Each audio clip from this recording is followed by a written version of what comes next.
వాణి collection. ఈ రోజు వాణి collection లో శారీస్ వచ్చేసి ప్యూర్ జార్జెట్ శారీస్ అండి. రీస్టాక్ వచ్చేసాయి. ఇంతకు ముందు నేను వీడియో చేశానండి, మంచి రెస్పాన్స్ వచ్చేసింది. మళ్ళీ చాలా కస్టమర్స్ అడుగుతున్నారండి. మంచి రెడ్ కలర్ లో శారీ వస్తుంది, గ్రీన్ కలర్ బ్లౌజ్ అండి. నేను కట్టుకున్న శారీ కూడా సేమ్ ఇలాంటి శారీయే. పళ్ళు వచ్చేసి ఇలా ఉంటుంది, మంచి టజిల్స్ వచ్చేసాయండి.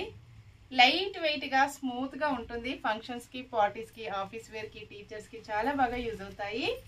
షాంపూతో స్మూత్ వాష్ చేసుకోవచ్చండి. 1199 free shipping only. Shipping charges ఏమీ లేవు. విలేజెస్ కూడా షిప్పింగ్ ఉంటుందండి. యూట్యూబ్ లైవ్ వీడియో వస్తుందండి ఈ రోజు వచ్చేసి. Please join my live, subscribe my YouTube channel అండి. డిఫరెంట్ మోడల్లో శారీస్ వస్తాయి. ఇంకా ఎవరైనా ఇన్స్టాలో ఫాలో అవ్వని వాళ్ళు ఉంటే please follow me friends. Same address కి 2 శారీస్ బుక్ చేసుకున్నట్టయితే 50 రూపీస్ మీకు డిస్కౌంట్ వచ్చేస్తుంది. ఫుల్ స్టాక్ వచ్చేసిందండి. Bye friends.